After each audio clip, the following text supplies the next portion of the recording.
మన తెలుగు చలనచిత్ర సీమ రంగంలో అలనాటి గొప్ప మేటి నటీమణుల గురించి, వాళ్ళ వ్యక్తిగత జీవితాలకు సంబంధించిన విషయాల గురించి ఎన్నో విధాలుగా మనం మాట్లాడుకుంటూ వచ్చాం. మరి ఈరోజు ఈ వీడియోలో మనం మాట్లాడుకోబోయేది అలాంటి ఇంకొక గొప్ప నటీమణి గురించి. ఈమె గురించి ఎంత మాట్లాడుకున్నా, ఎంత చెప్పుకున్నా తనివి తీరదు అంటాను.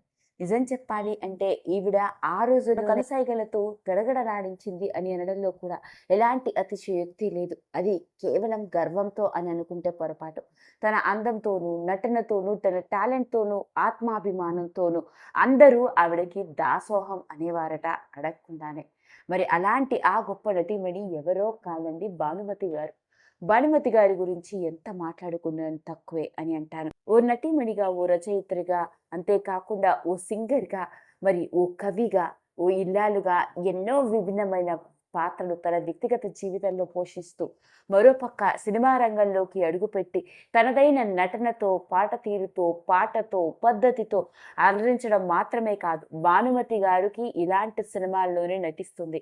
ఆవిడతో నటించాలంటే ఇలానే ఉండాలి. నాతో సినిమా తీయాలి అంటే ఈ పద్ధతుల్లోనైతేనే నేను సినిమాల్లో నటిస్తాను అన్నట్లుగా ఆ రోజుల్లోనే తన తీరుతెన్ను, తన మాట తీరు, తన పద్ధతులతో సినిమా రంగంలో తనకంటూ ఓ ప్రత్యేకమైన గుర్తింపు. అంతెందుకు, మహా గొప్ప కథానాయకుడిగా చెప్పబడే రామారావు గారు, ఏఎన్నార్ గారు వంటి వాళ్ళు కూడా భానుమతితో నటించాలి అంటే ఒకింత ఆలోచించేవారట. అలా తనదైన నటనతో సినిమా ఇండస్ట్రీలో ఓ ప్రత్యేకమైన గుర్తింపుని, బహుముఖ ప్రజ్ఞాశాలి అని అనిపించుకున్న ఏకైక నటీమణి. మరి అలాంటి భానుమతి గారి సినీ ప్రయాణం గురించి మనకి ఎన్నో విషయాలు తెలుసు. మరి ఈరోజు ఈ వీడియోలో మనం మాట్లాడబోయేది ఆవిడ సినీ ప్రయాణానికి సంబంధించిన విషయాలతో పాటు, ఆవిడ వ్యక్తిగత జీవితంలో కూడుకున్న విషయం. భానుమతి మరియు ఆవిడ భర్త రామకృష్ణ గారి ఏకైక కొడుకు అయిన భరణి గారి గురించి, ముఖ్యంగా భానుమతి గారి మనవరాలు అంటే భానుమతి గారి కొడుకు అయిన భరణి రామకృష్ణ గారి కూతురు ఎవరో, ఆవిడ ఇప్పుడు ఏం చేస్తుందో తెలిస్తే ఆశ్చర్యపోవలసిందే. ఇక ఆ వివరాల్లోకి గనక వెళ్ళినట్లయితే ఒక్కసారి భానుమతి గారి గురించి టూకీగా మాట్లాడుకుందాం. భానుమతి గారు పద్ధతి, సాంప్రదాయాలు కలగలిసిన కుటుంబంలో పుట్టి పెరిగింది. చిన్నప్పటి నుంచి నటన మీద ఆసక్తి. చిన్న వయసులో కూచిపూడిలోను, అంతేకాకుండా సంగీతంలోనూ శిక్షణ తీసుకుంది. అయితే ఒకానొక సందర్భంలో రంగస్థలం మీద నటిగా రంగస్థలం మీద ఎన్నో సందర్భాల్లో నాటకాలు వేస్తూ మంచి గుర్తింపు సంపాదించుకుంది. అలాంటి సందర్భంలోనే 1939లో వచ్చిన వరవిక్రయం అన్న సినిమాతో, సి పుల్లయ్య గారు దర్శకత్వం వహించిన ఈ సినిమాతో భానుమతి గారు వెండితెరకి నటిగా పరిచయమైంది. అయితే ఈ సినిమాలోని కాళింది అనే పాత్ర కోసం అప్పట్లో కొత్త నటి కోసం అన్వేషిస్తూ ఉన్నారట. అయితే ఎవరైనా మంచి నటీమణి ఉంటే చెప్పు, ఆ అమ్మాయిని కాళింది పాత్రకి సరిపడేలా ఉండాలి అని దర్శకుడు సి పుల్లయ్య చెప్పడంతో, అప్పటికి సి పుల్లయ్య గారికి స్నేహితుడిగా ఉన్న ఓ వ్యక్తి, కృష్ణయ్య అనే వ్యక్తి, భానుమతి గురించి ఆలోచించి ఓ అమ్మాయి ఉంది, చాలా చక్కగా నటిస్తుంది, ఆ అమ్మాయి అయితే ఈ పాత్రకి సరిగ్గా సరిపోతుంది అని చెప్పారట. అయితే వెంటనే సి పుల్లయ్య గారు మరి ఆ అమ్మాయితో తల్లిదండ్రులతో మాట్లాడి ఆ అమ్మాయిని సినిమాకి ఒప్పించండి అని చెప్పడంతో, కృష్ణయ్య అనే వ్యక్తి ఇక భానుమతి గారి తండ్రి అయిన సుబ్బయ్య గారిని కలుసుకున్నారు. కృష్ణయ్య, సుబ్బయ్య గారు ఇద్దరు మంచి స్నేహితులు. ఇలా ఓ సినిమాలో నటించే అవకాశం ఉందని, ఆ భానుమతి అయితే సరిగ్గా సరిపోతుంది అని చెప్తే మొదట భానుమతి గారి తండ్రి అయిన సుబ్బయ్య గారు అంగీకరించలేదట. కాకపోతే అందులోనూ లవకుశ సినిమా తీసిన దర్శకులు సి పుల్లయ్య గారు అని చెప్పడంతో వెంటనే సరే, ఆ దర్శకుల సినిమా అంటే చక్కగా ఉంటుంది, ఎలాంటి ఇబ్బందులు ఉండవు, కానీ మా అమ్మాయి సినిమాల్లో నటించాలి అంటే మాత్రం నాకు కొన్ని షరతులు ఉన్నాయి, ఆ షరతులకు గనక మీరు ఒప్పుకున్నట్లయితేనే అమ్మాయిని సినిమాల్లో నటించడానికి ఒప్పుకుంటాను అని చెప్పారట. ఇక ఆ షరతులు మరి భానుమతి గారి తండ్రి అయిన సుబ్బయ్య గారు దర్శకులు సి పుల్లయ్య గారికి చెప్పడం. ఇక అలాంటి షరతులు ఏంటో తెలిస్తే మనందరం నోరెళ్ళ పెట్టవలసిందే. పైగా తన తండ్రి ఆ షరతులు పెట్టాడు కాబట్టో ఏమో, ఆ షరతులు ఆవిడ చివరి రోజు వరకు అలానే పాటిస్తూ వచ్చింది. ఎంతలా అంటే ఆ షరతులు ఆ రోజుల్లో ఆమె సినిమాలో నటించాలి అంటే అందరూ శాసనంగా భావించేవారట చెప్పకుండానే. మరి ఇంతకీ ఆ షరతులు ఏంటో తెలిస్తే ఆశ్చర్యపోతాం. ఇక ఆయన పెట్టిన షరతుల్లో ఒకటి, తన కూతురు నటించే సినిమాలో ఆవిడ పక్కన ఎవరు హీరోగా ఉండకూడదని. ఒకవేళ ఎవరైనా హీరోగా నటించినట్లయితే తన కూతురిపై చిత్రీకరించే సన్నివేశాల్లో, ప్రేమ సన్నివేశాల్లో కౌగిలింతలు ఉండకూడదని భానుమతి గారి తండ్రి సుబ్బయ్య గారు షరతు పెట్టారట. ఆ విధంగా పెట్టిన షరతులే ఆవిడ సినీ జీవితంపై చాలా కాలం పనిచేశాయి.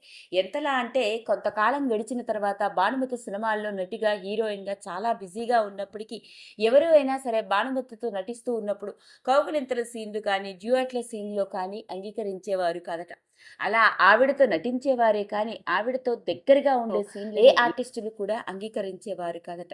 అలా అన్ని పుల్లయ్య గారు అంగీకరించడంతో 'కాళింది' పాత్ర ద్వారా ఆవిడ 'వర విక్రయం' అన్న సినిమాతో మన తెలుగు వెండితెరకి పరిచయమైంది. అంతే, ఇక షూటింగ్ వాతావరణం అంతా కొత్తగా ఉన్నప్పటికీ పక్కనే తన తండ్రి కూడా ఉండడంతో ఏమాత్రం కంగారు పడకుండా తన నటనతో, అందంతో, కళ్ళతో, హావభావాలతో ఆవిడ నటించిన తీరు అప్పట్లోని ప్రేక్షకులందరినీ మైమరిచిపోయేలా చేసింది.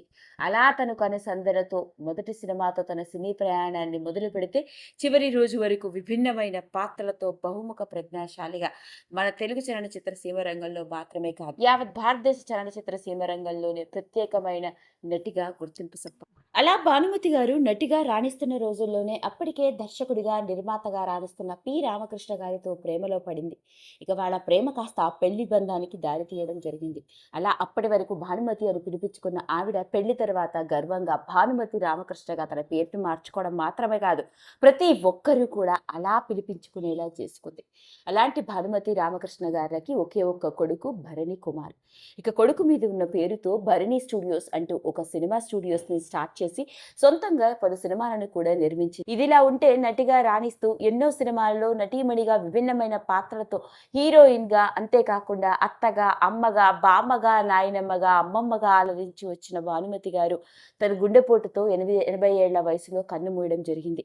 ఇక భానుమతి గారి కొడుకు పరిస్థితి ఏంటి, అసలు ఏం చేస్తున్నాడు, భానుమతి గారి కొడుకు మాత్రమే కాదు ఆవిడ మనవరాలు ఎవరో, ఏం చేస్తున్నారో అన్న వివరాల్లోకి వెళితే భానుమతి గారి కొడుకు మాత్రం సినిమా రంగంలోకి రాలేదనే చెప్పాలి. ఇతడు MBBS ని కంప్లీట్ చేసి ప్రస్తుతానికి అమెరికాలో MD సర్జన్ గా, డాక్టర్ గా 50 ఏళ్లకు పైగా డాక్టర్ వృత్తిలో ఉన్నారు. పైగా తన తల్లి పేరు మీద మెడికల్ కాలేజీని చెన్నైలో కట్టించడం, తన పేరు మీద కట్టించిన భరణి స్టూడియోస్ తో పాటు ఎన్నో వ్యాపారాలు కూడా ఉన్నాయి. అలా ఓ పక్క అమెరికాలో డాక్టర్గా 50 ఏళ్లకు పైగా డాక్టర్ వృత్తిలో రాణిస్తున్న అతడు అక్కడ ఓ అమెరికన్ ని పెళ్లి చేసుకున్నాడు. ఇక ఇదిలా ఉంటే భరణి కుమార్ కి 2 పిల్లలు ఉన్నారు. కొడుకు పేరు వెంకటేష్ రామకృష్ణ పాల్వాయ్, ఇక కూతురు పేరు మీనాక్షి పాల్వాయ్. ఇదిలా ఉంటే భరణి గారి కూతురు అంటే స్వయాన భానుమతి గారి మనవరాలు గురించి కనుక మాట్లాడుకున్నట్లయితే భానుమతి మనవరాలు చెన్నైలోని Sri Ramakrishna medical sciences college and research సెంటర్లో 2001వ సంవత్సరంలో MBBS ని కంప్లీట్ చేసింది. ఇక ఆ తర్వాత యూనివర్సిటీ ఆఫ్ సిడ్నీ న్యూవేల్స్లో తన పోస్ట్ గ్రాడ్యుయేషన్ ని కంప్లీట్ చేసి అడ్మినిస్ట్రేటివ్ ఆఫీసర్గా భరణి పిక్చర్స్కి, అంతేకాకుండా ఫిట్నెస్ ట్రైనర్గా కూడా అమెరికాలో పనిచేసింది.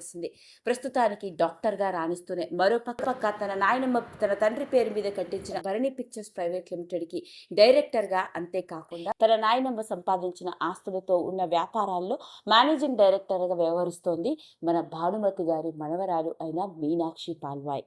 అదండి అసలు సంగతి. మరి తెలుగు వెండితెరపై దాదాపు 6 దశాబ్దాలకు పైగా విభిన్నమైన నటనతో విలక్షణ నటీమణిగా, బహుముఖ ప్రజ్ఞాశాలిగా పిలిపించబడ్డ ఏకైక నటీమణి అయిన భానుమతి గారి వ్యక్తిగత జీవితానికి సంబంధించిన విషయాల్లో, ముఖ్యంగా భానుమతి గారి కొడుకు భరణి రామకృష్ణ పాల్వాయి ఏం చేస్తున్నాడు, ఎక్కడ ఉన్నాడు, అంతేకాకుండా భానుమతి గారి మనవరాలి గురించి వెలుగులోకి వచ్చిన ఈ ఆశ్చర్యకరమైన విషయం ఇప్పుడు అభిమానులందరినీ ఆకట్టుకుంది. ఈ వీడియో కనుక మీకు నచ్చినట్లయితే లైక్ చేయండి, షేర్ చేయండి, సబ్స్క్రైబ్ చేసుకోండి.